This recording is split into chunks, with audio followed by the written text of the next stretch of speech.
కాకా నమస్తేనే. నమస్తే సార్. అంత మంచిదేనా? అంత మంచిది సార్. ఇల్లు ఉన్నదా లేదా నీకు? ఇల్లు లేదు సార్. జాగా మరి జాగా కొద్దిగా ఇచ్చారు సార్. మా కులపోళ్ళు కొద్దిగా జాగా ఇచ్చున్నారు. ఇక్కడ జాగా ఉన్నది. ఇది కిరాయి ఉంటున్నా సార్. 6 సంవత్సరాలు అవుతుంది. ఎంత కడుతున్నావు కిరాయి? 6,000 కడుతున్నా సార్. అప్పుడు కేసీఆర్ టైంలో డబుల్ బెడ్రూమ్ రాలేదా? అప్పుడు రాలేదు సార్. మరి ఇప్పుడు ఇందిరమ్మ ఇల్లు ఇస్తున్నాడు కదా, మరి శాంక్షన్ అయిందా కాలేదా? శాంక్షన్ కాలేదు సార్. శాంక్షన్ కాలేదు. మరి ఎట్లా మరి పరిష్కారం ఎట్లా? పేదోళ్ళకి అందుతున్నాయని అంటారు, పేదోళ్ళ కోసమే అని అంటున్నారు, ఇల్లు లేనోళ్ళకి ఇస్తామని అంటున్నారు.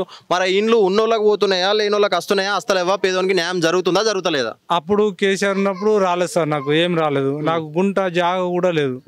ఇప్పుడు కావాలి మా కులపోళ్ళు ఇస్తే జాగా ఉన్నా సార్. 70 గజాలు ఎంత ఉంటుంది. మరి ఇప్పుడు రాపించుకున్నావా ఇందిరమ్మ ఇల్లు గురించి? ఇందిరమ్మ ఇల్లు ఆడ పల్లెక్కడ రాపించిన సార్. అక్కడ కూడా రాలేదు, ఇక్కడ రాలేదు. అప్పుడు కేసీఆర్ ఉన్నప్పుడు కూడా రాలేదు సార్. గత ఒక 10-15 ఏళ్ళ నుంచి ఇట్లా కిరాయిలు బతుకుడు, ఆడ గురిసేసుకుని. ఏం పని చేస్తావు? కూలి పని చేసుకున్నాం సార్. కూలి పని చేసుకుని బతుకుతాం మేము. ఎంత వస్తుంది నీకు జీతమేనా? పైసలు ఎన్ని వస్తాయి? రోజుకు ఒక 400-300 వస్తాయి సార్. భార్య పిల్లల్ని గడుపుకోనికే సరిపోతున్నాయి సార్. ఒక బుజ్జి లగ్గం చేసిన ఇంకో బిడ్డ ఉన్నది.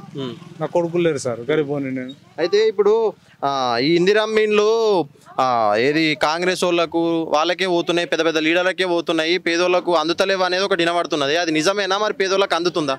మాకైతే అందలేదు సార్. మాకైతే వరకు గవర్నమెంట్ రాలే, ఎవరు అడగలే. ఫస్ట్ టైం మీరు అడుగుతారు. మీ ద్వారా నేను మీడియా మిత్రుల ద్వారా మేము గవర్నమెంట్ కూడా దండం పెట్టి చెప్తున్నా. నాకేం లేదు సార్. గరీబోని ఇంత ఇల్లు కట్టి మీ దయ ఈ గవర్నమెంట్ అనేది సాయం చేయరు. మీ దండం పెడతా అంతకంటే నేను మాట్లాడు. మొత్తానికైతే ఇందిరమ్మ ఇండ్లు లేనోళ్ళకి ఇస్తున్నాం, అందరికి శాంక్షన్ అయినాయి అని చెప్తున్నారు. కాకపోతే మనం జనాలలో చూస్తే ఇది పరిస్థితి. మొత్తం రెంటుకున్నారు. వాళ్ళకి ఇల్లు మందం జాగా లేనోళ్ళు ఉన్నారు, కొంచెం ఇల్లు మందం జాగా ఉన్నా కానీ కట్టించే పరిస్థితి ఎక్కడా లేదు.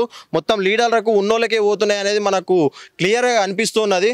రేవంత్ రెడ్డి దీని మీద చర్యలు తీసుకొని కలెక్టర్లతో సర్వే చేయించి మంచిగా లేనోళ్లకు, మొత్తం పేదవాళ్ళు ఎవరైతే ఉంటారో వాళ్ళ రేషన్ కార్డులు చూసి, వాళ్ళ ఆస్తిపాస్తులు చూసి, లేనోళ్ళు ఎవరైతే ఉంటారో వాళ్ళకి ఎంక్వైరీ చేసి ఊళ్ళల్లో ఈ సర్పంచ్లతోటి, లీడర్లతోటి చేపిస్తే ఇది ఇట్లా అయిపోతుంది. కాబట్టి కలెక్టర్లతోటి చేపించి పేదోనికి న్యాయం జరిగేటట్టు చూసుకోవాలని నేను చెప్తున్నా.